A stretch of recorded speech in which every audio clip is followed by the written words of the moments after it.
সুতমুনির নিকটে শৌনক মুনি 8টি প্রশ্ন করেছেন। প্রথম প্রশ্ন, আমরা শুনেছি সুখদেব ভাগবত কথা পরীক্ষিতকে শ্রবণ করিয়েছেন। তবে সেই ভাগবত কোথায় কোন স্থানে বসে ব্যাসদেব রচনা করেছিলেন? প্রথম প্রশ্ন। বললেন যে দেখো, এই ভাগবত রচনা হয়েছিল বদ্রী বিশাল অর্থাৎ বদ্রীনাথে বসে। মহাভারত, গীতা, বাকি 17 পুরাণ, 4 বেদ বিভাজন সবই নৈমিষারণ্যে বসে হয়েছে, কিন্তু ভাগবতটা হয়েছে বদ্রী বিশালে বসে লেখা। আচ্ছা, এবার সেই ব্যাসদেবের জন্মকথা আপনি কৃপা করে আমাদের নিকটে বলবেন। বলেন যে দেখো, সত্য তেতা দাপর কলি, এইভাবে তো যাচ্ছে না যুগ। দাপরে সমনা প্রাপ্তে তৃতীয় যুগে পর্যায়ে জাত পরাশরং যোগে বাসায়াম কালায়া হরে। সত্য যুগ, তেতা যুগ, দাপর যুগ ক্রম অনুযায়ী চলতেছে। এই তৃতীয় যুগ মানে দাপর যুগের একেবারে শেষ দিকে ভগবানই এই ব্যাসদেব রূপে জন্মগ্রহণ করেছিলেন। পরাশর ঋষির ঔরসকে আশ্রয় করে সত্যবতীর গর্ভে, মৎস্যগন্ধার গর্ভে আসলেন। আর এই ব্যাস অবতার হলো ভগবানের 17 নম্বর অবতার। ভাগবতের 24টি অবতারের কথা যে বলেছিলাম, তার মধ্যে 17 নম্বর অবতার হলো এই ব্যাস অবতার। ভগবানই, অর্থাৎ ব্যাসদেবই তো ভাগবত রচনা করেছেন, তার মানে ভগবানই লিখেছেন ভগবানের কথা। ভগবানের কথা ভগবানই লিখে গিয়েছে। আচ্ছা, ঠিক আছে। এইবার আপনি কৃপা করে বলুন, যে সুখদেব দেখলে পরে মনে হয় একটা উন্মুক্ত পাগল, একদম জড় ভরতের মতন, সেই সুখদেব কিভাবে কুরু জাঙ্গল দেশে এসে পৌঁছে তিনি হস্তিনাপুরে এসেছিলেন পরীক্ষিত মহারাজকে ভাগবত কথা শোনানোর জন্য? তাকে কে নিমন্ত্রণ দিয়েছিল?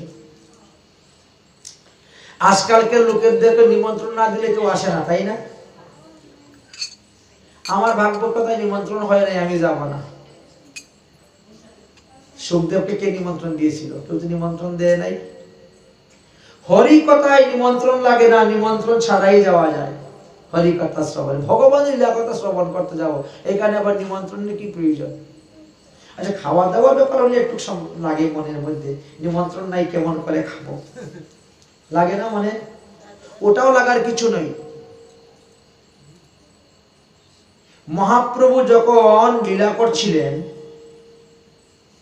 তখন ঝরু ঠাকুর নামে এক বৈষ্ণব ছিলেন, নাম শুনেছেন? ঝরু ঠাকুর। সেই সময় রঘুনাথ দাস গোস্বামীর কাকা ছিলেন কালিদাস। ওই কালিদাস এমন এক ব্যক্তি ছিলেন যে গৌরমণ্ডলে এমন কোন বৈষ্ণব নাই যে তার উদরামৃত তিনি খান নাই, এমন কোন বৈষ্ণব নেই। মানে বৈষ্ণব উদরামৃত গ্রহণেতে ইনার এত লোভ ছিল, এত লালসা। শাস্ত্রে বলছে পরম নির্বাণ হেতুনাম বৈষ্ণব উচিষ্ট ভোজনম। বৈষ্ণবের উচিষ্ট ভোজন করা মাত্রই আপনি পাপ মুক্ত হয়ে গেলেন। বৈষ্ণবের দেহের মধ্যে যে গুণগুলো আছে ওইগুলো আপনার দেহের মধ্যে প্রবেশ হয়ে গেল। এই জন্য বৈষ্ণব উচিষ্ট ভোজনের মহিমা। ইনি কি করতেন? যেখানেই বৈষ্ণব সেবা ওখানেই উপস্থিত, নিমন্ত্রণ নাই, ওনার নিমন্ত্রণ লাগে না। প্রতিদিনই খালি খবর নিবেন আজকে কোথায় বৈষ্ণব সেবা হবে। কিন্তু আমরা কিন্তু উল্টা বলি, বলে ইয়ার পেট নাই, চৈতন্যের সারি ঘুমের থেকে উঠটা বলে মহোৎসব কার বাড়ি, খাওয়ার লাগে খালি দৌড়াদৌড়ি করে।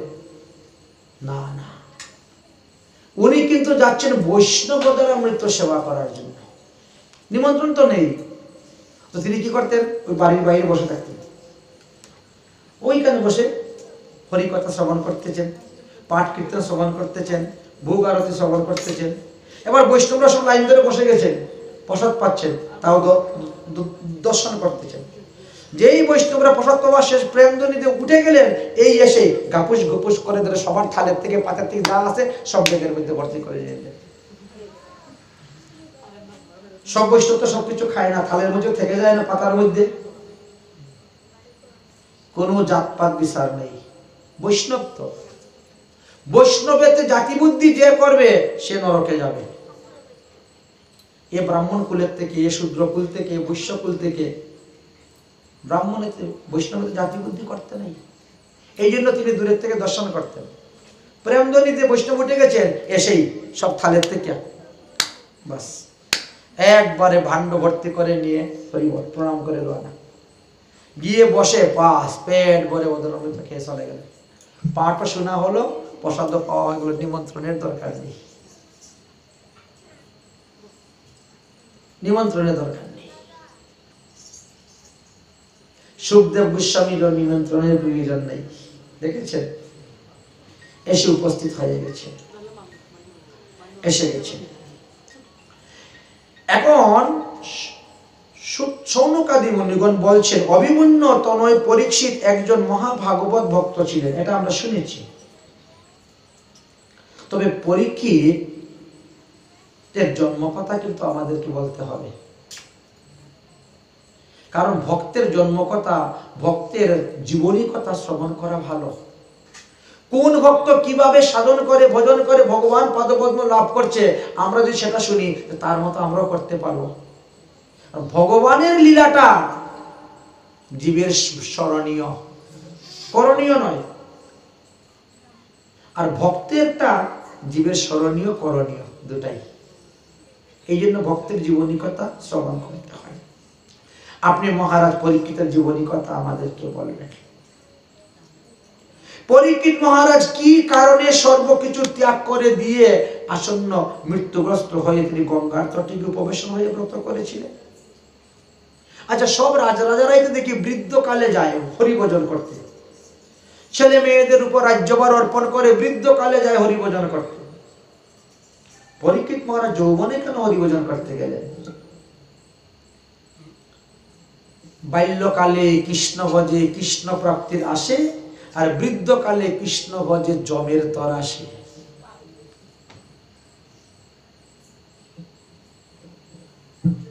এই ব্যাসদেব কার প্রেরণায় তিনি এই ভাগবত কথা লিখেছিলেন, এটা কিন্তু আপনি আমাদেরকে বলবেন। দেখেছেন 8টি প্রশ্ন। শেষে বললেন যে সুখদেব, যে সুখদেবের কারণে আমরা এই ভাগবত পেয়েছি, এই সুখদেবের জন্ম কথাও আপনি কৃপা করে আমাদের নিকটে বর্ণন করবেন। ঠিক আছে, তাহলে 8টা প্রশ্ন করলেন। ব্যাসদেব পরাশর ঋষির ঔরসকে আশ্রয় করে আসলেন, সত্যবতীর গর্ভ থেকে জন্মগ্রহণ করলেন। করেই তিনি মাকে প্রণাম করে বললেন, মা, আমি বাবার সঙ্গে চলে যাচ্ছি তপস্যা করতে, তীর্থ ভ্রমণ করতে। যদি কোনোদিন কোনো বিপদে পড়ো আমাকে ডাকিও, আমি আসবো অবশ্যই মা, তোমার সেবা করব, তোমার আদেশ পালন করব। বলে চলে গেলেন। তারপরে ব্যাসদেব বিবাহ করলেন। ব্যাসদেবের স্ত্রীর নাম ছিল অরুণা দেবী, তবে কোনো কোনো পুরাণে পাওয়া যায় বিটিকা দেবী। মতান্তর আছে, নাম থাকতেই পারে, একজন লোকের 2-3টা নাম। আমার এটা 3 নাম, কি আর বলবো। একটা পিতৃপ্রদত্ত নাম, একটা হলো দীক্ষার নাম, আর একটা হলো সন্ন্যাস বেশের নাম। আমাদের যে বাবাজি বেশ, ওটাও কিন্তু সন্ন্যাস। সন্ন্যাস 2 প্রকার হয়, একটা বেশ্য সন্ন্যাস, একটা বিবস্ত্র সন্ন্যাস। আমাদের একটা বেশাশ্রিত, ভেকদারি বাবাজি বলা হয় না, বেশাশ্রিত। এই জন্য আমাদের একটা বেশ্য সন্ন্যাস, এই জন্য আমরা সাদা কাপড় ব্যবহার করি। আর বিবস্ত্র সন্ন্যাস যে এরা গেরুয়া বসন পরে, দেখেছেন না? 3টা ডান্ডা হাতে রাখে, ত্রিদণ্ডী সন্ন্যাসী, দ্বিদণ্ডী, একদণ্ডী সন্ন্যাসী, এরা গেরুয়া বসন পরে। সন্ন্যাস কিন্তু দুটাই। আমাদের সন্ন্যাসটা হলো রূপ সনাতন গোস্বামী আদি মহাপ্রভুর অনুগত এই সন্ন্যাসটা। কারণ মহাপ্রভু ওই বিবস্ত্র সন্ন্যাসটা অন্য কাউকে দিয়ে যান নাই। মহাপ্রভু লাল কাপড় পরাইয়া ত্রিদণ্ড হাতে দিয়া সন্ন্যাস দিয়েছেন এমন কোন প্রমাণ করে দেখাতে পারবে না। নাম বলবেন না, নাম বললে অপরাধ। তো মহাপ্রভু আমাদেরকে দিয়ে জানলেন, মহাপ্রভু সনাতন গোস্বামীকে দিলেন, সর্বপ্রথম সনাতন গোস্বামী দিলেন, তারপর রূপ গোস্বামী কর্ম অনুসারে আসলেন। এই যে বিবস্ত্র সন্ন্যাস, এই বেশ্য সন্ন্যাস, এই বেশাশ্রিত সন্ন্যাস, সাদা কাপড়, সাদা বস্ত্র পরিধান। এই জন্য আপনি বৃন্দাবনে গেলে পরে, রাধাকুণ্ডে গেলে পরে দেখবেন আমার মতন 400 জন বাবাজি আছেন। রঘুনাথ দাস গোস্বামী গদ্যের মধ্যে কুটিয়া আছে। আমাদের কোন আশ্রমে, কোন কুটিয়ার মধ্যে কোনো মাতাজি থাকতে পারবে না। মহিলাদের প্রবেশ নিষেধ, বুঝেছেন? আমরা নিজেরাই বাসন মাজবো, ঘর মুছবো, কাপড় দেবো, সবজি আমানি করবো, রান্না করব, ভোগ দিব, প্রসাদ পাবো। এক একটা কুটিয়ায় একজনই বাবাজি থাকবে, দুজন থাকবে না। দুজন থাকলে ভজন হবে না। এমনকি নিজের মাকে পর্যন্ত আপনার সঙ্গে রাখতে পারবেন না। আপনার মা যদি যান, আপনি বাবাজি হয়ে গেছেন, আপনার মাকে ভাড়া বাড়িতে রাখেন, ভাড়া করে রাখতে পারবেন, আপনার কাছে রাখতে পারবেন। এমন কত আইন। বেশ্য সন্ন্যাস, বিবস্ত্র সন্ন্যাস, দুই প্রকার। তো যাই হোক, আমাদের প্রসঙ্গ ছিল ব্যাসদেবের কথা নিয়ে।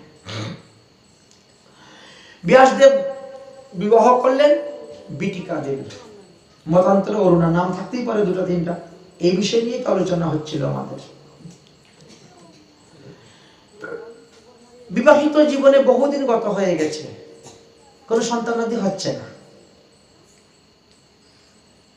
তো ভাবলেন যে বদরিকা আশ্রমে গিয়ে একটু বদ্রীনাথের তপস্যা করে আরাধনা করি সন্তান লাভের জন্য। আরাধনা করতেছেন, কিন্তু সন্তান তো হচ্ছে না। শাস্ত্রে তো সন্তানের জন্য যজ্ঞের কথা লেখা আছে, পুত্রেষ্টি যজ্ঞ। কেউ যদি পুত্রেষ্টি যজ্ঞ করে অবশ্যই তার পুত্র হইবে। দশরথ মহারাজের দেখো 3 রানী থাকা সত্ত্বেও কোনো সন্তান নাই, পরে পুত্রেষ্টি যজ্ঞ করেন, পুত্র হয়ে গেল। এরকম অনেক আছে, এখনো হয়। ঠিক ঠিক ভাবে যদি পুত্রেষ্টি যজ্ঞ করতে পারেন, হবেই পুত্র সন্তান।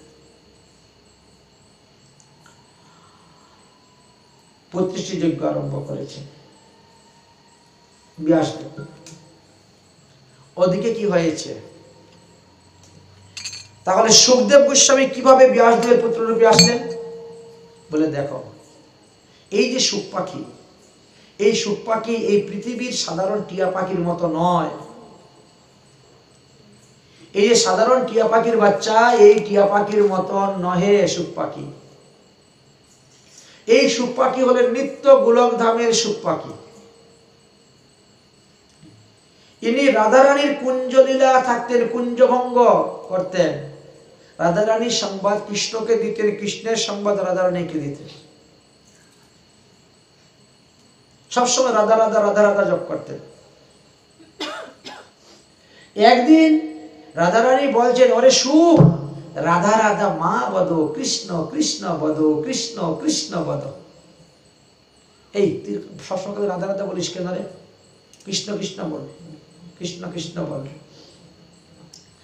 এখন সুখ পাখি কৃষ্ণ কৃষ্ণ বলতে শুরু করে দিয়েছে। রাধারানীর কাছ থেকে কৃষ্ণ কৃষ্ণ কৃষ্ণ কৃষ্ণ বলতে বলতে একেবারে কৃষ্ণের কাছে চলে গেছে। কৃষ্ণ বলছে, এই কৃষ্ণ কৃষ্ণ কেন বলছে? রাধা রাধা বল।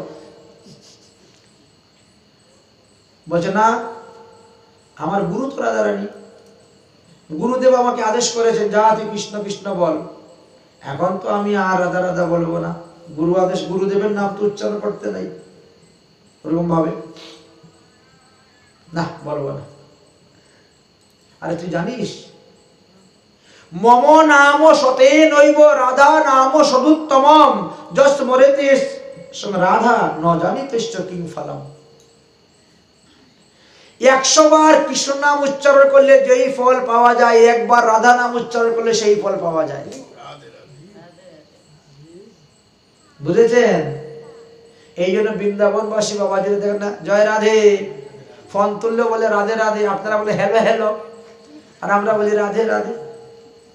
আর ফোন যে আবিষ্কার করছে তার বউয়ের নাম বলে আমার কি লাভ হবে? হ্যালো শ্রবণম মঙ্গলম,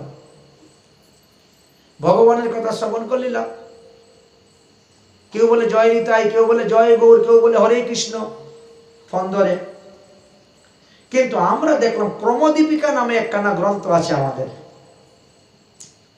ক্রমদীপিকা নামক গ্রন্থেতে বললেন 1000 বার বিষ্ণু বিষ্ণু বিষ্ণু বিষ্ণু বিষ্ণু বিষ্ণু বিষ্ণু বিষ্ণু বিষ্ণু বিষ্ণু বিষ্ণু বিষ্ণু উচ্চারণ করলে যেই ফল লাভ হবে, একবার রাম বললে সেই ফল লাভ হয়ে যাবে। তাহলে 1000 বার বিষ্ণু নামের সমান এক রাম নাম। 3 বার রাম নাম বললে যেই ফল লাভ হইবে, একবার কৃষ্ণ বললে সেই ফল লাভ। আর 100 বার কৃষ্ণ বললে যেই ফল লাভ হবে, একবার রাধা বললে সেই ফল লাভ। এইবার আপনি সবগুলাকে গুণ করুন তো, গুণ করে দেখুন তো এক রাধা নামের সমান কত বিষ্ণু নাম হয়, এক রাধা নামের সমান কত রাম নাম হয়। এক রাধা নামের সমান 300 বার রাম নাম উচ্চারণ করা, আর এক রাধা নামের সমান 30,000 বার বিষ্ণু নাম জপ করা। ওই যে 1000 জপ করলে এক হচ্ছে, তাহলে চিন্তা করছেন আপনি কোথায় গিয়ে পৌঁছেছেন। রাধারানীর নামের এমনই মহিমা। এই জন্য বলছে রাধা নামের মহিমার মূল্য কেউ দিতে পারবে না, কেউ দিতে পারবে না রাধারামের মূল্য। রাধে কা নাম अनमोल बोलो राधे राधे, राधे का नाम अनमोल बोलो राधे राधे।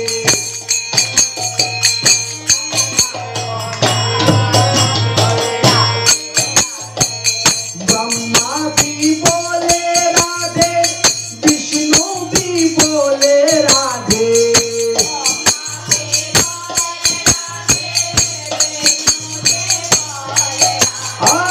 ब्रह्मा भी बोले राधे, विष्णु भी बोले राधे।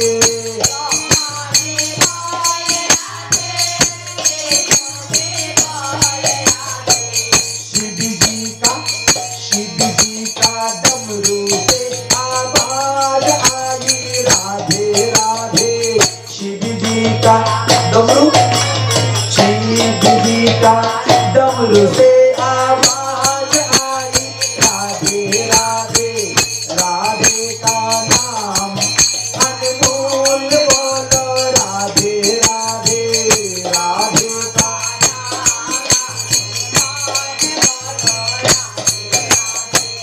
गंगा भी बोले राधे, जमुना भी बोले राधे, गंगा भी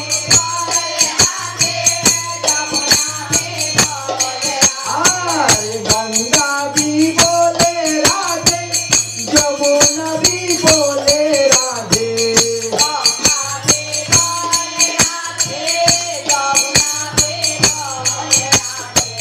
सरजू की धार से आवाज आई राधे राधे, सरजू की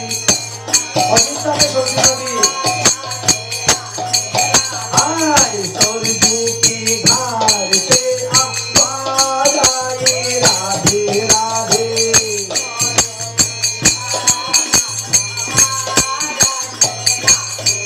ओ राधे का नाम अनमोल बोलो राधे राधे।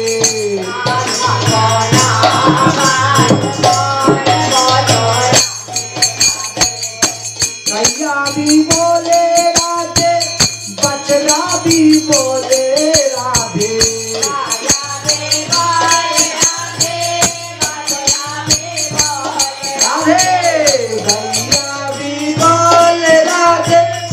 बचरा भी बोल राधे, गैया भी बोल राधे, बचरा भी बोल राधे।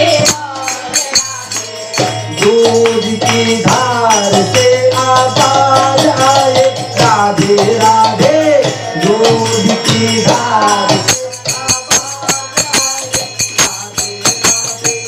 राधे का नाम अनमोल बोलो राधे राधे।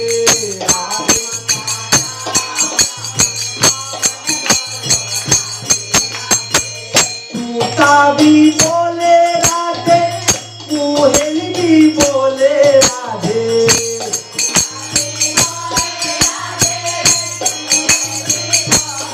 हाय तूता भी बोले राधे, कुहेल भी बोले राधे।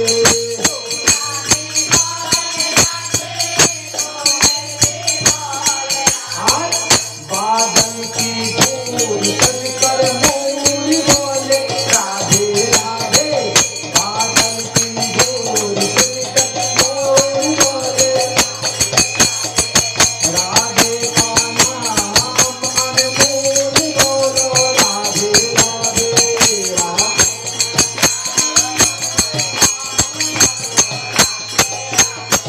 सूरज भी बोले राधे, चंद्र भी बोले राधे। सूरज भी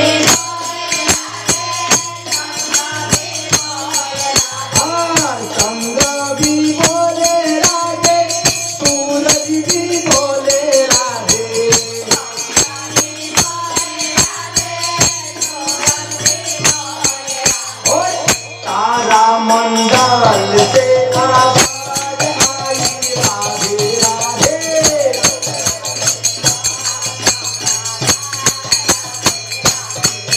ओ राधे का नाम अनमोल बोलो राधे राधे राधे। जय जय श्री राधे।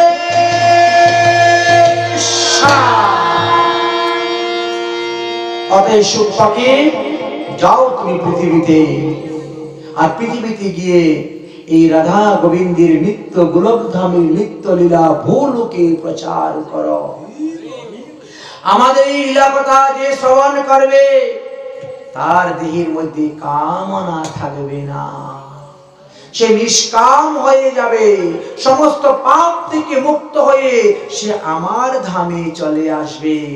যাও সুখ পাখি, তুমি পৃথিবীতে গিয়ে অবতীর্ণ হয়ে তুমি এই লীলা কথা প্রকাশ করো। ভগবান শ্রীকৃষ্ণের আদেশ পেয়ে সুখ পাখি তখন আসলেন পৃথিবীতে। কিন্তু নিত্য গোলকগত ধামের শরীর নিয়ে পৃথিবীতে বাস করা যায় না। পৃথিবীর অনুকূল পরিবেশ বাতাবরণ অনুসারে সেখানে জন্ম নিতে হয়।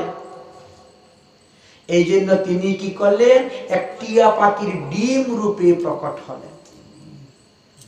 কিন্তু টিয়া পাখি ডিমটা পেরেছে কোথায় জানেন? ওই বর্তমানে যে জম্মু কাশ্মীরের অমরনাথ বলি না গুফা, সেই অমরনাথের গুফার মধ্যে। এত ঠান্ডা ওখানে, ডিম পাড়ার পরে তো টিয়া পাখি উড়ে চলে গেছে, এখন বিগলিত অবস্থায় যে ডিম পরে থাকে ওর থেকে বাচ্চা কখনো ফুটে বেরোবে না। ভগবান শ্রীকৃষ্ণ বলছেন দেবর্ষি নারদ, আমার সুখ পাখি গেল পৃথিবীতে আমার লীলা কথা প্রচার করার জন্য, আর সে টিয়া পাখি ডিম রূপে গিয়েছিল, ওখানে বিগলিত অবস্থায় পড়ে আছে, ওর থেকে তো সে আর বেরোচ্ছে না।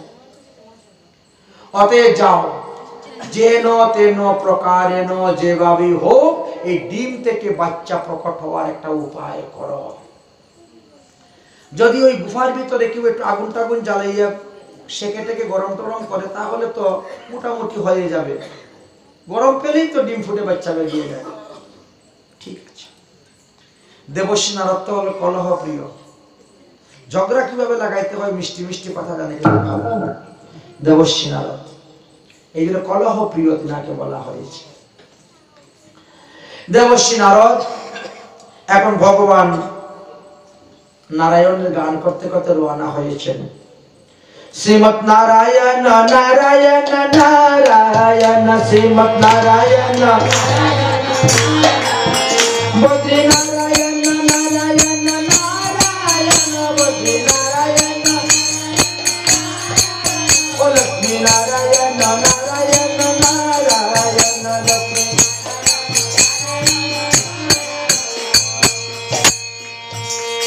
নারায়ণের গুণগান করতে করতে রওনা হয়েছে কৈলাস পর্বত দিয়ে। কৈলাস পর্বত দিয়ে যখন যাচ্ছেন তখন মা সতী দেখতে পেয়েছেন। সতী দেখতে পেয়েছে, আরে ও দেবর্ষি নারদ, আরে ওদিকে কোথায় যাচ্ছ? এইদিকে আসো, এইদিকে। তুমি কি কৈলাসে ঢোকার রাস্তা ভুলে গেছো নাকি? অনেক দিন হলো বাবা, তোমাকে দেখতে পাই না, তোমার মুখে দুটো হরি কথা শুনতে পাই না, কি ব্যাপার? তুমি আসো না কেন কৈলাসে এখন? দেবর্ষি নারদ বলছেন, এসে কি করবো গো মা, ওই পৃথিবীতে ভ্রমণ করতে গিয়েছিলাম, আর এই মানুষের এই নকল ভালোবাসা দেখে আর কোথায় যেতে ইচ্ছা হয় না। সুর নর মুনি সবকা একই রীতি, স্বার্থ লাগিয়া সব করে হে প্রীতি। যতদিন স্বার্থ আছে এতদিনই ভালোবাসা প্রেম দেখায়, স্বার্থ শেষ ভালোবাসাও শেষ। এই নকল ভালোবাসা দেখতে দেখতে আর কোথায় যেতে ইচ্ছা হয় না, তাই একা জঙ্গলে বসে হরি ভজন করি। কপটতা, নকল ভালোবাসা। সতী বলছে, দেখো আমি আর মহাদেব, আমরা দুজনের মধ্যে কোনো নকল ভালোবাসা নেই, একেবারে সাত্বিক ভালোবাসা, প্রকৃত ভালোবাসা। কেমন করে? মহাদেব যখন যা করে না সব আমাকে বলে দেয়, আমি যে তার অর্ধাঙ্গিনী না, যা কিছু করে সব কিছু বলেন। এমনকি উনি যে গুরু মন্ত্র পেয়েছেন না, ওটাও পর্যন্ত আমাকে বলে দিয়েছেন। হাই সর্বনাশ, বলো কি? গুরু মন্ত্র তো কাউকে বলতে নেই, বললে শক্তি নষ্ট হয়ে যায়, সেটাও আমাকে বলে। তাহলে কতটা ভালোবাসেন আমাকে। অর্থাৎ আমাদের দুজনের মধ্যে কোনো কপটতা নেই। সতী পার্বতী, এ কি বলছো? বলে হ্যাঁ তাই। এবার নারদ ফাঁক খুঁজে বেড়াচ্ছে, ঝগড়াটা লাগাবে কেমন করে। দেখেন ঝগড়া লাগাবার কায়দা আছে, শিখে রাখেন, ভবিষ্যতে আপনাদের কাজ দিবে। আচ্ছা গো মা, তোমাকে একটা কথা বলি তো, মানুষ যদি কৃষ্ণ মন্দিরে যায় তো রাধা কৃষ্ণ একসঙ্গে দেখতে পায়। মানুষ যদি লক্ষ্মী নারায়ণ মন্দিরে যায় তো লক্ষ্মী নারায়ণ একসঙ্গে দেখতে পায়, তাই না? মানুষ যদি রাম মন্দিরে যায় তো রাম লক্ষ্মণ সীতা হনুমান সব একসঙ্গে দেখতে পায়। কিন্তু মানুষ যদি ভোলে বাবার মন্দিরে যায় তো তোমারে কেন দেখতে পায় না? দেখেছো কিরকম ঝগড়া লাগানো যায়। তুমি যে বললে তোমারে খুব ভালোবাসেন, তোমাদের মধ্যে কোনো কপটতা নাই, দুজনের মধ্যে খুব অন্তরঙ্গ ভালোবাসা, এই বুঝি ভালোবাসার প্রতীক? পার্বতী বলে, ঠিক কথাই তো বলছে, কোনো শিব মন্দিরে তো আমার মূর্তি নেই। তাহলে চিন্তা করেন তো, এখানেও কিন্তু আছে কপটতা। হ্যাঁ, আচ্ছা তোমাকে ঘরের মধ্যে রেখে ভুলে বাবা সারাদিন কোথায় ঘুরে বেড়ায়, ঘুরে বেড়ায় বলেন তো? পার্বতী বলছেন, তা তো জানি না, আমাকে তো বলছে উনি হরিভজন করতে যায়। তো হরিভজন করতে কোথায় যায়? বলে তা তো জানি না। এই দাও, একটু আগে তুমি কি বললে? আমাকে সব কিছু বলে, আর এখন বলছো তা তো জানি না। গন্ডগোল আছে। আচ্ছা আচ্ছা মা, পার্বতী শুনে একটা কথা, আচ্ছা ভুলে বাবার গলার মধ্যে দেখো কতটা মুন্ডমালা দেখা যায়, হার। এই হার মালা মুন্ডমালা গুলা কার গো? পার্বতী বলে তা তো জানি না। এই তো দেখেছ, আমার তো দেবী কোনো সন্দেহ হয়, একে তো তোমার এখনো কোনো সন্তানাদি হয় নাই, আর তোমাকে ঘরের মধ্যে রেখে আবার অন্যের সঙ্গে প্রেম করে কিনা তাও তো বলা যায় না। হয়তো তোমার ভয়ে ওকে বিয়েই করতে পারলো না, আর ওই মেয়ে ওখানে থেকে থেকে মরে গেল, আর হয়তো তার প্রেমেতে বদ্ধ হয়ে তার মালাটাই গলার মধ্যে মুন্ডমালা করে রেখে দিয়েছে। এমনও তো হয়। পার্বতী কিন্তু সব কথা দেখে সত্যি তো মিলাইয়ে, কথাগুলো মিলিয়ে বুঝে সত্যি তো বলছে নারদমণি, এই কথা তো আমি কখনো ভাবি নাই, জিজ্ঞেস করি নাই যে হাড়ের মালাগুলা কেন গলার মধ্যে। আচ্ছা মা পার্বতী বলো তো, ওই ভোলে বাবা শ্মশানে ছাই কেন গায়ের মধ্যে মাখে? তা তো জানি না।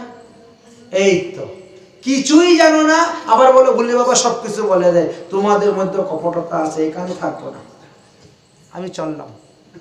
না না বাবা বস বস, বসে কি করব, তুমি কিছুই জানো না। আচ্ছা বলো তো ভোলে বাবার গলার মধ্যে সর্প কেন? তা তো জানি না। তাহলে তুমি ভোলে বাবা সম্পর্কে কিছুই, তোমাকে এত কিছু জিনিস গোপন রেখে লুকিয়ে রেখে ভগবান ভোলে বাবা দেখেন ভজন করতেছে, তুমি জানো না। তাহলে এখানে কপটতা, এখানে ছল চাতুরি আছে, আমি এখানে থাকবো না। রাম রাম, চললাম। নারায়ণ নারায়ণ। দেবশ্রীনাথ উঠে চলে গেলেন। পার্বতী তো গাল ফুলে গেছে, আজকে আসো ভোলে বাবা, দেখেছ কিরকম কপটতা আমার সঙ্গে করতেছে। একেবারে রেগে পার্বতী, একদিকে রাগ, একদিকে ক্রোধ, আর একদিকে মান। আমাকে ঘরের মধ্যে রেখে কোন মেয়ের সঙ্গে প্রেম করে, মান হয়ে গেছে। সমস্ত অলংকার খুলে রেখে দিয়ে কালা একটা কাপড় পরে মাটির মধ্যে গড়াগড়ি করে কান্না করছে। কান্না।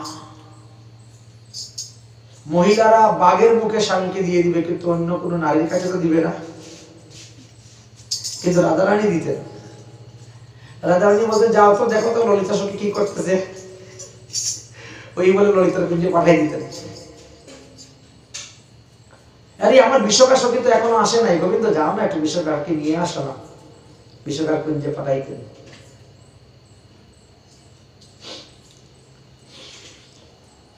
মহাদেব তপস্যা করে ফিরছেন কৈলাসের দিকে, আর দেবশ্রী নারদ কৈলাস থেকে বেরিয়ে যাচ্ছেন। রাম নারায়ণ নারায়ণ গান করে। মহাদেব তখন বলছেন, আরে দেবশ্রী নারদ, আরে আসো আসো আসো, আজকে কৈলাসে থাকবেন। বলে এই তো কৈলাস থেকে বেরিয়ে আসলো, মা পার্বতীর সাথে দেখা করে, এখন আর নয়। মহাদেব চিন্তা করেন আমি নাই ঘরে, আর নারদ গিয়েছিল পার্বতীর কাছে, না জানি আবার কোন পেস লাগিয়ে এসেছে। জানেন তো ও তো কলহ প্রিয়। 7 পা চিন্তা করতে করতে মহাদেব ঢুকতেছেন কৈলাসে। পার্বতী, ও পার্বতী, কোন শব্দ নেই। অন্যদিন তো একবার ডাক দিলে দৌড়ে ঘর থেকে বেরিয়ে আসে, আজকে ডাকতে ডাকতে গলা শুকিয়ে যাচ্ছে। পার্বতী আর হু হা কিছুই করে না। বুঝার তো আর বাকি রইল না। দেবশ্রী নারদকে দেখেই তো বুঝে ফেলেছিলেন, আর ঘরে এসে আর বাকি রইল না বুঝার, যে সর্বনাশ করে গেছে নারদ। গিয়ে দেখেন মাটির দিকে মাথা নত করে দিয়ে আর কাঁদতেছে, ঘোড়ায় ঘোরাঘুরি দিচ্ছে। তত পার্বতীর মান হয়েছে।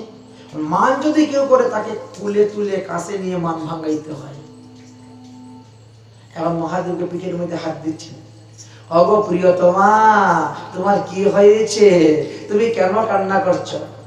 আমাকে ছুঁয়ে না, কপট কোথাকার। আমি নাকি তোমার প্রিয়তমা? ওই যাদের মালা মুন্ড মালা গলায় দিয়েছে এরাই হলো তো আমার প্রিয়তমা। দেখেন ঝগড়া কিরকম লাগে। এই তুমি আমার কপট বললে গালি দিচ্ছ কেন? দিব না? তুমি আমাকে ঘরের মধ্যে বসিয়ে রেখে সারাদিন কোথায় ঘুরে বেড়াও? তোমার গলার মধ্যে মুন্ডমালা কে কার? কোন মেয়ের মুন্ডমালা? মহাদেব বলছেন এগুলো সব তোমার মুন্ডমালা। আমার মুন্ডমালা? কপট কোথাকার। আমি কি বারে বারে জন্মগ্রহণ করি আর মরি? আর তুমিও অমর, আমার মুন্ডমালা? সত্যি গো পার্বতী, তুমি জানো না তুমি যে কতবার জন্মগ্রহণ করেছো আর কতবার মরেছো, এই মুন্ডমালা গুলা গললে পরে পাবে সাক্ষী। আর আমি অমর, কারণ আমি যে অমর কথা শুনেছি, আমি যে অমর কথা শিখেছি। এই ভাগবত মহাপুরাণকে বলা হয় অমর কথা। এই জন্য আমার মৃত্যু নেই। তুমি তো অমর কথা শোনো না, এই জন্য তোমার মৃত্যু হয় বারবার। পার্বতী বলছে তাহলে তুমি আমাকে অমর কথা শোনাও, আমিও অমর হতে চাই। দেখো এই অমর কথা অত্যন্ত গোপনীয় কথা, যে শুনবে সে অমর হয়ে যাবে। এমন এক জায়গাতে গিয়ে এই অমর কথা বলতে হবে যেখানে তুমি আর আমি ছাড়া তৃতীয় কোনো প্রাণী নাই। এবার পৃথিবীতে কোথায় ঘুরবেন বলেন তো, এমন কোন জায়গা আছে তৃতীয় কোনো প্রাণী নেই? ওই ঘুরতে ঘুরতে ঘুরতে ঘুরতে ওই অমরনাথের গুফাতে গিয়ে ঢুকেছেন, ওখানে দেখা যায় কোনো প্রাণী নাই। তাহলে এবার অমর কথা আরম্ভ হোক। পার্বতী অমর কথা কিন্তু আমি আরম্ভ করব চক্ষু বন্ধ করে। চোখ খুলে আমি কিন্তু কথা বলতে পারবো না, কারণ এই সমস্ত কথা আগে তো গ্রন্থে লিপিবদ্ধ ছিল না, মুখে মুখে। অতএব অমর কথা আমি চক্ষু বন্ধ করে ধ্যানস্থ হয়ে সমাধিস্থ হয়ে আমি অমর কথা বলবো। আর এই অমর কথা বলতে তোমাকে 7 দিন 7 রাত এক আসনে বসে থাকতে হবে। তুমি লক্ষ্য রাখবে গুফার দরজার দিকে যদি কোনো প্রাণী এসে প্রবেশ করে সঙ্গে সঙ্গে আমাকে বলবে, আমি কথা বন্ধ করে দেব। এটা গোপনীয় কথা, যাকে তাকে দেওয়া যাবে না। নদাতিব্য নদাতিব্য নদাতিব্য কদাচন, দেওয়া যাবে না যাকে তাকে। তোমাকে আমি শোনাবো, তোমাকে আমি দেব, তবে তোমাকে লক্ষ্য রাখতে হবে। 1 নম্বর শর্ত। দ্বিতীয় শর্ত হলো তুমি কিন্তু কথার ফাঁকে ফাঁকে এরকম করবে, কারণ 7 দিন 7 রাতের কথা, তোমার তো অভ্যাস নেই। এবার 7 দিন 7 রাত তুমি যদি তুমি কথা শুনতে ঘুমিয়ে পড়ো, তো আমি তো আর বুঝতে পারবো না। আমি তো আগে থেকে চোখ বন্ধ করে কথা বলতেছি, আর এর ফাঁকে যদি কেউ এসে ঢুকে যায় কথা শুনে ফেলে, তাহলে কিন্তু মুশকিল হয়ে যাবে। এই জন্য তুমি আমার কথার ফাঁকে ফাঁকে এরকম করবে। তাহলে আমি মনে করবো তুমি তো ঘুমাচ্ছ না, তুমি আমার কথা শুনেই যাচ্ছ, আর আমিও কথা বলে যাব। ঠিক আছে? ঠিক আছে। এবার মহাদেব বসে গেছেন, পার্বতীও বসে গেছে, আমার কথা শুরু হয়ে গেল। আমরা যেমন গতকালকে মাহাত্ম্য পাঠ করলাম, এইভাবে মাহাত্ম্য পাঠ হলো। মাহাত্ম্য পাঠ করার সঙ্গে সঙ্গে ডিম শক্ত হয়ে গেছে। মাহাত্ম্য পাঠ শেষ, ডিম ফুটে বাচ্চা বেরিয়ে গেছে। এই যে সুখ পাখি বেরিয়ে গেছে। পার্বতীরও ধ্যান নাই, মহাদেবের তো চোখ বন্ধ, আর পার্বতীর মাথার পিছনে ডিম। পার্বতী আর দেখবো কোথা থেকে? টিয়া পাখি যে জন্ম নিয়ে শুনতেছে। ভাগবতের 1ম স্কন্ধের 1ম অধ্যায়ের 1ম নম্বর জন্মদৃশ্য থেকেই সুখ পাখি ভাগবত কথা শুনতেছেন, আর তালে তালে ছন্দে ছন্দে নৃত্য করতেছেন। এই যে ভাগবত মহাপুরাণ, এই ভাগবত মহাপুরাণে 25টা ছন্দ আছে। একটা দুটা নয়, 25টি ছন্দ আছে। এখন এই 25টি ছন্দ 25টা তাল আছে। এই জন্য বলছেন ভাগবত সবাই পাঠ করতে পারে না, কারণ এই যে শ্লোকগুলো আছে না ভাগবতের, এই ভাগবতের শ্লোক যদি ছন্দ অনুসারে না পড়েন, আপনি কি শেষে উচ্চারণ মিলাতে পারবেন না। এই জন্য গুরু ধরে পড়তে হয়, না হলে শ্লোকের ছন্দ মিলে। আপনি গীতা তো সহজ, অনুষ্ঠুপ ছন্দ 14 অক্ষর, কিন্তু ভাগবতে কিন্তু 25টা ছন্দ আছে, একটা দুটা না। এই জন্য গুরু ধরে শিখতে হয়। যেভাবে আমরা গুরু পরম্পরা আছে, ঠিক তেমনি ভাগবত পরম্পরা আছে, শিখতে হয়। আচ্ছা, এইবার সুখ পাখি শুনতেছেন। শুনতে শুনতে শুনতে শুনতে 6 দিন 6 রাত গত হয়ে গেছে। 7ম দিবস 24 গুরুর তত্ত্বকথা আরম্ভ হয়েছে। ভগবান শ্রীকৃষ্ণকে উদ্ধবকে বলছেন, হে উদ্ধব, আমি তোমাকে 24 গুরুর তত্ত্বকথা এখন বলবো, শ্রবণ করো। পার্বতীর আস্তে আস্তে ঘুম এসে যাচ্ছে, আস্তে আস্তে ঘুম এসে যাচ্ছে। 24 গুরুর কথা শেষ হতে না হতে পার্বতীর এসেই গেছে তন্দ্রা। দেবী পার্বতী ভগবান শ্রীকৃষ্ণ বললেন, হে উদ্ধব আচার্য মাং বিজানিয়াৎ, তুমি শুনতে পাচ্ছ তো? পার্বতী আর হুঁ হা করে না। সুখ পাখি চিন্তা করলে সর্বনাশ, এখন তো কথা বন্ধ হয়ে যাবে। আর কথা যদি বন্ধ হয়ে যায় তাহলে সম্পূর্ণ ভাগবত আর আমার শোনা হলো না, অসমাপ্ত রয়ে গেল ভাগবত। অর্থাৎ আমি এখন পার্বতীর কণ্ঠস্বর নকল করে আমিও বলবো এই জন্য দেখেন না পাখিরা নকল করে কথা বলে না। মহাদেব তো মনে করছেন বাহ, এইবার ভাগবত বলতে বলতে বলতে বলতে একেবারে দ্বাদশ স্কন্ধ সম্পূর্ণ হয়ে গেছে। এখন ভাগবত সম্পূর্ণ হওয়ার পরে কি করি আমরা? বড় করে জয়ধ্বনি দেই, বলো শ্রীমদ্ ভাগবত মহাপুরাণ কি। যখন বড় করে বলেছেন মহাদেব, পার্বতীর ঘুম ভেঙে গেছে, চট্ট করছে। ইয়ে ভগবান শ্রীকৃষ্ণ উদ্ধবকে কি বলেছিলেন? বলে কেন পার্বতী তুমি এখন চোখ কসলাচ্ছ কেন? এই প্রশ্ন করলে না, ওই সময় না আমার একটা তন্ডা এসে গেছিল, আমি লীলা কথা শুনতে শুনতে লীলাতে ঢুকে গেছি, লীলাতেই প্রবেশ পেয়ে গেছি, আর কোনো হুঁশজ্ঞান নেই।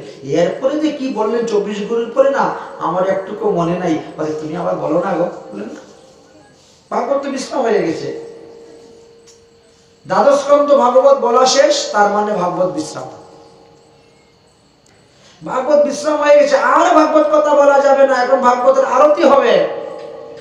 কিন্তু দেবী তুমি যদি ঘুমিয়ে যাও তাহলে 24 গুরুর পর থেকে বাকি ভাগবত কথা কে শুনলো আর কে হু হু করলো? সেই ব্যক্তিকে ধরো, সে তো আমাদের বিদ্যা চুরি করে নিয়েছে। এইবার দেখতে দেখতে দেখেন, আরে দেখো মাথার উপরে টিয়া পাখি একটা, এই সেই সুখ পাখি চুরি করে নিয়েছে আমার, ধর ধর মার, চোর চোর। মহাদেব সঙ্গে সঙ্গে ত্রিশূল হাতে নিয়ে নিয়েছেন। সুখ পাখিও তো একেবারে উঠতে শুরু করে দিয়েছে, দৌড়। সুখ পাখি যেদিকে যায় মহাদেব ত্রিশূল নিয়ে সেদিকে যাচ্ছে। সুখ পাখি উঠতে উঠতে ওই বদ্রীনারায়ণে গিয়ে উপস্থিত। আচ্ছা, বদ্রীনারায়ণে কি হচ্ছিল তখন? ব্যাসদেব আর তেনার স্ত্রী সন্তান প্রাপ্তির জন্য যজ্ঞ করতেছেন। যজ্ঞ করার পরে যজ্ঞের ধোঁয়ায় চোখ মুখ অন্ধকার হয়ে গেছে। যজ্ঞের পূর্ণাহুতি দিয়ে তিনি বাইরে এসে বলছেন, যে হা করছে সুখ পাখি এসে ফুস করে মুখে দিয়ে ঢুকে গেছে। এমন হা করেছে রে বাবা, কারণ দাপর যুগের মানুষ তো 7-8 লম্বা, তো 7-8 লম্বা মানুষের মুখটা তো সেরকম থাকবে। আমি যদি এত বড় করি তার মধ্যে ডবল হা হবে। সুখ পাখি এটা উড়ে গিয়ে মুখে ঢুকানো ব্যাপারই নয়। সুখ পাখি ফুস করে একবার ঢুকে গেছে মুখের ভিতরে, পেটে চলে গেছে উদরে। এদিকে মহাদেব এসেছেন, এসে থেকে সুখ পাখি নেই, কোথায় গেল কোথায় গেল পাওয়া যাচ্ছে না। ধ্যানে বসলেন, ধ্যানে বসে দেখেন ওই ব্যাসদেবের স্ত্রীর উদরে। এইবার তিনি গিয়ে ধরেছেন ব্যাসদেবের স্ত্রীকে, এখন তোমারে মারবো। আরে আমার স্ত্রী কি দোষ করেছে? আমার স্ত্রীকে কেন মারবেন? আমি সন্তান প্রাপ্তির জন্য যজ্ঞ করতেছি, আমার স্ত্রী মরে গেলে সন্তান কোথা থেকে আসবে? আমার স্ত্রী আপনার কি দোষ করেছে? কেন আপনি আমার স্ত্রীকে মারবেন? তোমার স্ত্রীর উদরে আমার শত্রু গিয়ে লুকিয়ে আছে। অন্যায়কারীকে যে প্রশ্রয় দেয়, আশ্রয় দেয়, সে অন্যায়কারী। খবরদার আপনি আমার স্ত্রীকে মারবেন না, আপনি বসে থাকুন। সুখ পাখি কদিন থাকবে? ও তো ভূমিষ্ঠ হইবে, ও ভূমিষ্ঠ হইলে তাকে মেরে দিও যাও, কিন্তু আমার স্ত্রীকে মারতে পারবেন না। নীতিযুক্ত কথা তো। মহাদেব মাথা মেনে স্বীকার করে নিলেন, বসে রইলেন। দেখতে দেখতে দেখতে দেখতে দেখতে দেখতে 12 বৎসর 12 বৎসর গত হয়ে গেল। সুখদেব তো আর জন্ম হয় না, ভূমিষ্ঠ হয় না। ওই যে ভূমিষ্ঠ হইলে তো মেরে ফেলে দিবে, ও বসে আছে। ব্যাসদেব তো গর্ভস্থ সন্তানকে লক্ষ্য করে হরিকথা ভগবত কথা শোনাচ্ছেন, ওখান থেকে শুনতেছে, 4 বেদ আস্বাদন করতেছে। 12 বছর পূর্ণ হওয়ার পরে ব্যাসদেব বললেন, মহাদেব 12 বছর পার হয়ে গেছে, এবার সুখদেবের অপরাধ মুক্ত করে কৈলাসে গিয়ে ভজন করবো। আর অবশ্য তো ভজন হয় নাই, মাথার মধ্যে যদি ক্রোধ থাকে, কারোর প্রতি হিংসা থাকে, দ্বেষ থাকে, বিদ্বেষ থাকে, ভজন হবে না। ওই যন্ত্রের মতো খালি মালাই ঘুরবে, মালাটা খালি যন্ত্রের মতো গুটি যাবে, কিন্তু আসল ভজন তো হবে না। শান্ত মতো। অতএব যাও, যে ব্যক্তি অমর কথা শুনে গেছে সে তো অমর হয়েই গেছে, তাকে মারবেন কেমন করে আপনি? তাকে তো মারতে পারবেন না। তখন মাথার মধ্যে জ্ঞান আসলো, সদ্বুদ্ধি আসলো, তখন মহাদেব কি করলেন? চলে গেলেন। এবার ব্যাসদেব বলছে, সুখদেব তোমার আর কোনো ভয় নেই, দেবাদিদেব মহাদেব তোমার সমস্ত অপরাধকে ক্ষমা করে দিয়ে ইনি কৈলাসে চলে গেছে। পরম বৈষ্ণব তো মহাদেব। বৈষ্ণবদের রাগ হয়, মধ্যে মধ্যে ফুসফুস করতে হয়, ফুসফুস না করলে কিন্তু বিপদ আছে। ওই সাপের গল্প আছে না একটা, ফুসফুস না করলে সবাই লেজ ধরে টানবে, ছাল বাকড় থাকবে না শরীরের মধ্যে, এই জন্য মধ্যে মধ্যে ফুসফুস করে উঠতে হয়, ফুসফুস করতে হয়।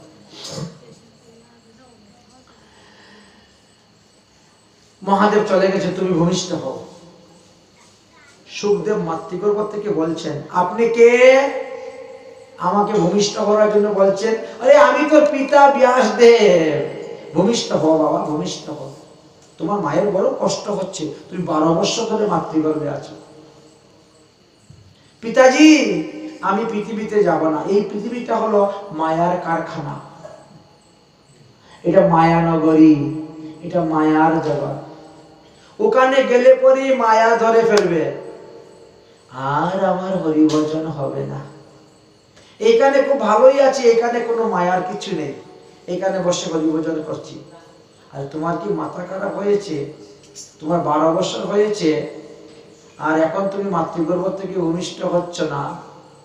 আর তারপরে ভূমিষ্ঠ হলে যে মাতৃজনিতে যদি লিঙ্গ স্পর্শ হয়, তোমার অপরাধ হবে না? মাতৃগমন পাপ হইবে না? ভূমিষ্ঠ হও। না না, আমি আপনার কথায় ভূমিষ্ঠ হব না, গেলেই মায়া ধরবে আমাকে। আরে আমি তোমার পিতা, আমি ভগবানের অংশ অবতার, আমার নাম ব্যাসদেব। আমি তোমাকে কথা দিলাম, তুমি পৃথিবীতে আসলে পরে মায়া তোমাকে ধরবে না। পিতাজি, আপনার কথায় আমার বিশ্বাস হয় না। কেন?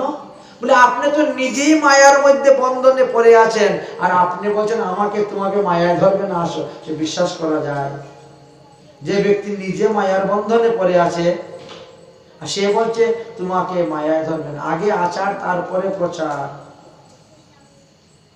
তুমি নিজে মায়ার বন্ধনে আছো, তুমি কেমন করে বুঝলে আমি মায়ার বন্ধনে আছি? এটাই তো মায়ার বন্ধন। আমি তোমার পিতা, তুমি ভূমিষ্ঠ হও, তোমার মায়ের কষ্ট হচ্ছে, এগুলো কিসের কথা? মায়ার কথা। তোমার কথায় ভূমিষ্ঠ হও। কার কথায় ভূমিষ্ঠ হবে? বলে মায়াধীশ ভগবান শ্রীকৃষ্ণের কথায় আমি ভূমিষ্ঠ হব। মায়াধীশ ভগবান শ্রীকৃষ্ণ কোথায়? দ্বারকাতে লীলা করতেছে। দ্বারকায় তাও যেতে হবে, এখন দ্বারকাতে কৃষ্ণকে নিয়ে আসতে হবে, এছাড়া তার কোনো উপায় নেই। তখন কি করলেন ব্যাসদেব? যুগ বলে, তপস্যার যুগ বলে মাতৃগর্ভেই সুখদেবকে কপিন পরিয়ে দিয়েছেন। আমরা মনে করি তিনি উলঙ্গ অবস্থায় ঘুরে বেড়ায়, না না, তিনার কপিন করা ছিল। 12 বছর বয়স হয়ে গেছে না, পণ্ডুব্য লীলা আরম্ভ হয়ে গেছে। 15 বছর পার হইলে কিশোর। এই জন্য ওই মাতৃগর্ভেই কপিন পরিয়ে দিয়েছেন, যাতে অপরাধ না হয়, ভূমিষ্ঠ হওয়ার সময় মাতৃজনিত লিঙ্গ স্পর্শ না হয়। কপিন পরিয়ে দিয়েছেন। ভগবানের কাছে উপস্থিত, প্রভু আপনি আসুন, আপনি না আসলে তো আমার ছেলে ভূমিষ্ঠ হচ্ছে না। যেই ভগবান শ্রীকৃষ্ণ আসলেন, এমনি সমস্ত মুনি ঋষিরা ধরেছেন, প্রভু আপনি থাকুন, আপনার মুখ থেকে আমরা হরিকথা শ্রবণ করব, ভগবত ধর্ম, ভগবত লীলা কথা শ্রবণ করব। ভগবান বলেন এখন আমার সময় নাই তোমাদেরকে ভাগবত ধর্ম কথা শিক্ষা দিতে। আমি পরবর্তী সময় উদ্ধবকে পাঠাবো। উদ্ধব তোমাদেরকে ভাগবত কথা শিখাবে। এখন আমার অনেক কার্য আছে, তাই তো এসে উপস্থিত। সুখদেব, তুমি মাতৃগর্ভে ভূমিষ্ঠ হও। কে আপনি? আরে আমি ভগবান শ্রীকৃষ্ণ। ও প্রভু, আপনি এসেছেন, দাঁড়ান দাঁড়ান দাঁড়ান, এখনই আমি ভূমিষ্ঠ হব। দেখেছেন, প্রভু বলতে কে? ভগবান। কোন জীব, কোন মানুষ কখনো প্রভু হইতে পারবে না।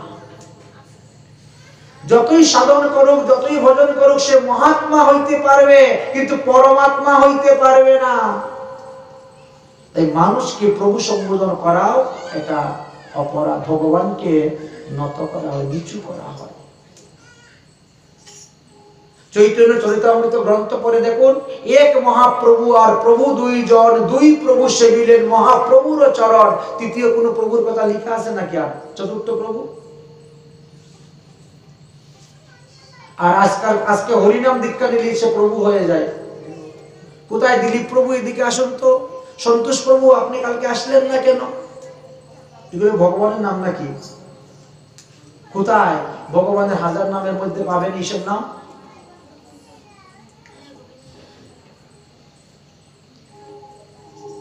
আমরা জীবাত্মা, তাই না?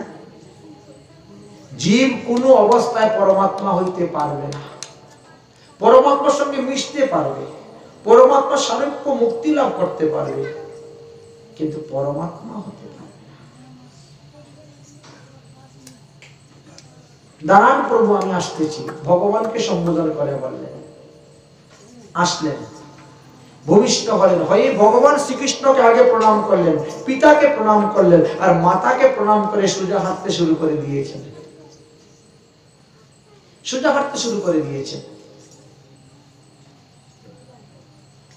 মা তখন বলছেন, আরে দেখো দেখো দেখো দেখো, ছেলেটা চলে যাচ্ছে, ছেলেটা চলে যাচ্ছে বনে হরিভজন করতে। ছেলেটাকে জন্ম দিলাম, কিন্তু মুখটা ভালো করে দেখতে পেলাম না। হরিভজন করতে চলে যাচ্ছে।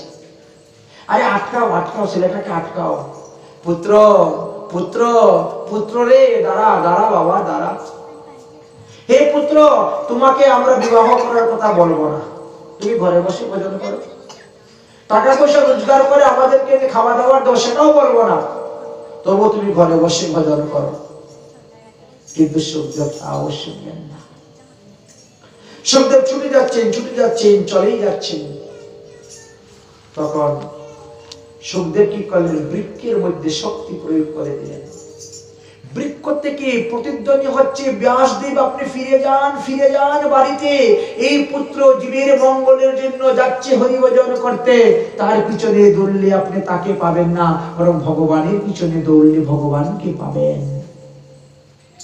তথাপিও জ্ঞান হলো না। সামনে যেতে যেতে একটি সরোবর পাওয়া গেল। সরোবরের সামনে গেলেন, তখন দেখছেন বেশ কিছু অপ্সরাগণ স্নান করতেছে, আর ব্যাসদেবকে দেখে তারা কাপড় পরছেন। ব্যাসদেব বললেন, আমার 16 বৎসরের যুবক ছেলে তোমাদের সামনে দিয়ে বিবস্ত্র অবস্থায় চলে গেল, তোমরা একটুকু লজ্জা পেলে না? আর আমি 1000 বৎসরের বৃদ্ধ, আমি কাপড় চুপড় পরা, আমাকে দেখে লজ্জা পেলে কেন? তোমার মধ্যে যে এই জ্ঞানটা আছে, এ বালিকা, এ সধবা, এ অধবা, এ বিধবা, তোমার ছেলের মধ্যে এই জ্ঞান নেই। তিনি কখনো মানুষের শরীরকে দেখেন না, তিনি দেখেন আত্মা। তিনি আত্মানন্দী, তিনি আত্মাতে রমণ করেন, আর আমরা দেহেতে রমণ করি, ইন্দ্রিয়তে রমণ করি, তাই না? এই জন্য আপনাকে দেখে আমার লজ্জা হচ্ছে, যেহেতু আপনি ইন্দ্রিয় সম্পর্ক অভিজ্ঞতা, ইন্দ্রিয় সুখ ভালোবাসেন। আর আপনার ছেলে ইন্দ্রিয় নয়, সে আত্মাকে দেখে, দেহকে দেখে, তাই তাকে দেখে লজ্জা নেই আমাদের। জ্ঞান ফিরলে চলে আসলে সুখদেব ঘুর জঙ্গলে বসে তপস্যা করতেন। ব্যাসদেব ফিরে এসে সরস্বতী নদীর তীরে বসে চিন্তা করছেন, হায় হায়, জীবের মঙ্গলের জন্য আমি এত কিছু করলাম, কিন্তু আমার কিছুতেই মঙ্গল হলো না। আমি জীবের কল্যাণের জন্য এক বেদকে 4 ভাগে বিভাজন করে সাম, ঋগ, যজু, অথর্ব করলাম। বেদের অর্থ বিভাজন করতে গিয়ে কত সংহিতা তৈরি করলাম,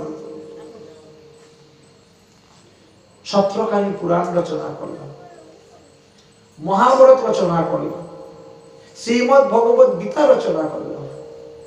এত কিছু করলাম জীবের মঙ্গলের জন্য, জীবের শান্তির জন্য, জীবের সুখের জন্য, অথচ আমার পরিবারে, আমার ঘরে আমার সুখ নাই, শান্তি নাই। কোথায় ভুল করেছি? কিসের ভুলের কারণে আমার এই সন্তাপ, আমার এই চিতাপ জ্বালা? চিন্তা করতেছে। এমন সময় সেখানে দেবশ্রী নারদ এসে উপস্থিত হয়েছেন। নারায়ণ নারায়ণ ব্যাসদেব, আপনি এত চিন্তা করতেন কেন? বলে কি করব, বিবাহিত জীবনে বহুদিন চলে গেল, সন্তান হচ্ছে না, সন্তান হচ্ছে না। যাই হোক, যজ্ঞ টজ্ঞ করে, এটা সেটা করে, কোন রকম এক পুত্র জন্ম নিল সুখদেব, সেও বনে চলে গেল হরিভজন করতে। সংসারে তো সুখ নাই, শান্তি নাই। বলে আপনি সুখ শান্তি পাবেন কেমন করে? আপনি মানুষের সুখ শান্তির জন্য মানুষকে দেবদেবী পূজার বিধান করে দিয়েছেন। দেবদেবী পূজা করতে গিয়ে আপনি লিখেছেন পশু আলবনাম। আর আলবন শব্দের অর্থ বর্তমান জগতে যারা কসি পণ্ডিত, তারা এটাকে বলি অর্থে ব্যবহার করে নিয়েছে।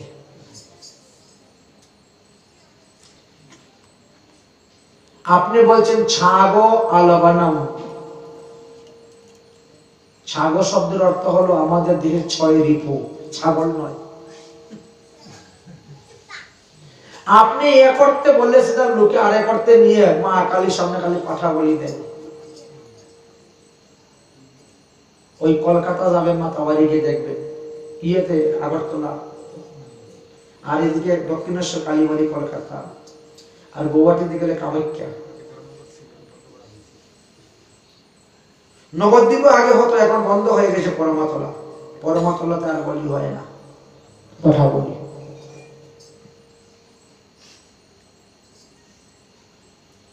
কাম, ক্রোধ, লোভ, মোহ, মত, মৎসর্য, এই 6টি ছাগল। আলবানাম, তাকে স্পর্শ করে, তাকে ধরে ভগবানের চরণে দিয়ে দাও। কাম কৃষ্ণ কর্মার্পণে, ক্রোধ ভক্ত ঋষি জনে, লোভ স্বামী সঙ্গে হরি কথায়। এইভাবে দেওয়া হবে। কি বাবা করিতে পারবে কাম ক্রোধ সাধকের যদি হয় সাধুজনের সঙ্গ? কিন্তু তারা উল্টা অর্থে নিয়ে যত পাটা কষি ছাগল বলি দেওয়া শুরু করেছে।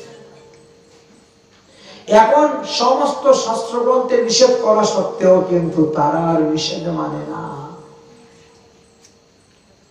এমন তাদের প্রথা হয়েছে, অধর্মকে ধর্ম বললে বলতেছে। বারবার মহাজন বলছে বলি ছাড়া কালী পূজা করবে যদি, আয় রে আয় মূল দেবতায়, কয় না কথা মুনি শিল্পের ভৈরা খায়। কিন্তু কেউ তো শুনে না। এই জন্য আপনার এই অপরাধের কারণে আপনাকে ভোগ করতে হচ্ছে। আজ আমরা ছেলে মেয়েদের জন্য টাকা দিচ্ছি, মাছ মাংস আনতেছে, তারা রান্না বান্না করছে, খাচ্ছে, ফলটা কিন্তু পরে আমারই ভোগ করতে হবে। কারণ আমি তো মাথার ঘাম পায়ের মধ্যে ফেলে টাকা রোজগার করে তাদেরকে দিচ্ছি খাওয়ার জন্য। এই টাকাটা হলো লক্ষ্মী। ঘুমের থেকে উঠে দেখেন দোকানদার বনির সময় কি সুন্দর প্রণাম করে না? মা লক্ষ্মী প্রণাম করে বাক্সের মধ্যে রাখে। সারাদিন দোকানদারি করলেন মা লক্ষ্মী, আর লক্ষ্মীকে নিয়ে কি করবেন? নারায়ণের সেবায় লাগাইবেন। তা না করে শিশুপালের সেবায় লাগিয়ে দেয়। বাড়িতে শিশুর পাল না, ছেলে মেয়ে নাতি পুতি, শিশুর পাল। লক্ষ্মী কি শিশুপালকে বিয়ে করেছিল? রুক্মিণী শিশুপালকে বিয়ে করে নাই। রুক্মিণী কাকে বিয়ে করেছেন? কৃষ্ণকে। রুক্মিণী তো লক্ষ্মী। লক্ষ্মী নিবেন, লক্ষ্মী এনে আপনি নারায়ণের সেবায় লাগাবেন। শিশুপালের সেবায় লাগাবেন কেন?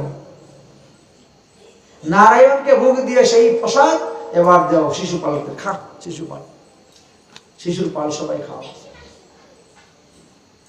ধর্মপথে থেকে পয়সা উপার্জন করতে হবে, ধর্মপথে আবার ব্যয় করতে হবে।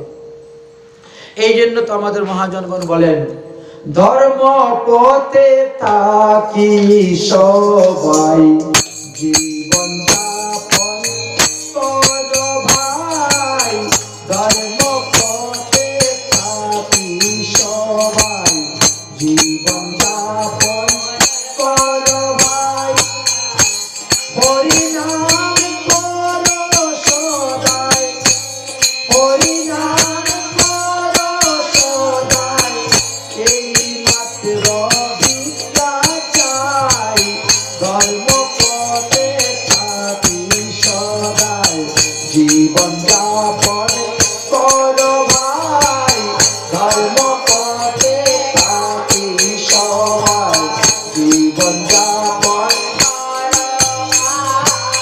যে কোনো ব্যবসা ধরি জীবন নির্বাহ করি, যে কোনো ব্যবসা জীবন নির্বাহ করি, মুখে বলো হরি হরি, মুখে এই মাত্র ভিক্ষা চাই, মুখে বলো এই মাত্র ভিক্ষা চাই, ধর্মপথে থাকি সবাই জীবন যাপন করো ভাই, ধর্মপথে থাকি সবাই যাপন করো ভাই, রাধা কৃষ্ণের চরণ ভজ অন্যয় বিলাস তেজ, রাধা কৃষ্ণের চরণ ভজ অন্যয় বিলাস তেজ, গৌরাঙ্গের চরণ ভজ হিংসা নিন্দা ছাড়ো ভাই, গৌরাঙ্গের চরণ ভজ হিংসা নিন্দা ছাড়ো ভাই, ধর্মপথে থাকি সবাই জীবন যাপন করো ভাই, ধর্মপথে থাকি সবাই জীবন যাপন করো ভাই। ব্যাসদেব আপনি ধর্মের কথা উপদেশ দিতে গিয়ে যে পশু আলোবন শব্দ লিখেছিলেন, আলোবন শব্দের অর্থ এখন বলি অর্থে ব্যবহার করতেছে লোকে,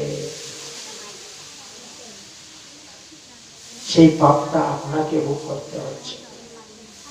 বলি একটা শব্দ ছয়টা অর্থ হয়, বলি অর্থ আলোবন শব্দ আছে, ধারণ করা, পোষ্য করা, তার একটু অংশের মাংস কেটে নেওয়া আসা, তাকে মন্ত্রপুত করে ছেড়ে দেওয়া, বহু অর্থে ব্যবহার হয়। অনেকে দেখেন না, মন্ত্রপুত করে পাতা ছেড়ে দেয়, সার ছেড়ে দেয় না, এটা মহাদেবের সার রে, এটা পাঠার কালি রে, ছেড়ে দেয় না, বলি দেয় না, মন্ত্রপুত করে ছেড়ে দেয়,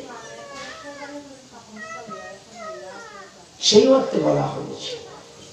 কিন্তু এবারে কি হয়েছে, এই পাপের ফল আপনাকে ভোগ করতে হচ্ছে। অতএব আপনি এই পাপ থেকে মুক্ত হতে গেলে নির্মল ভগবানের যশোগাথা একখানা গ্রন্থ রচনা করুন। শুধু খালি ভক্ত আর ভগবানের চরিত্র দিয়ে একখানা গ্রন্থ আপনার লিখতে হবে। ভক্ত ভগবানের চরিত্র দিয়ে একখানা গ্রন্থ আপনি লিখুন, তাহলেই আপনি রক্ষা পাবেন।